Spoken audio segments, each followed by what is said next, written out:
চন্দ্রনাথ সিনহার উপরে একটা মারাত্মক অভিযোগ আছে, দুর্নীতির সঙ্গে যুক্ত আছে, তার বাড়িতে টাকা পাওয়া গেছে।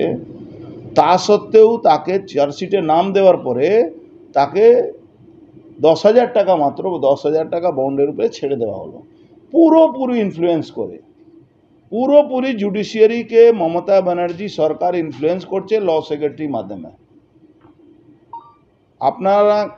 আপনাদেরকে আরও একটা কথা জানাই, এই যে জ্যোতিপ্রিয় মল্লিক যে অ্যারেস্ট হয়েছিল, তারপরে বাকিবুর যে অ্যারেস্ট হয়েছিল, এরা সবাই ইডি মামলায় পুরো 100% ম্যানিপুলেট করে এদেরকে বেল দেওয়া হয়েছে। এখন ইডিকে বা সিবিআইকে বা এনআইএ যে মামলাগুলো আছে, ইমিডিয়েট পশ্চিম বাংলা থেকে হস্তান্তর করতে হবে অন্য রাজ্যে। যে কোনো রাজ্যে এইভাবে জুডিশিয়ারিকে ম্যানেজ করা যায় না, যেটা পশ্চিমবাংলা ম্যানেজ করা হয়।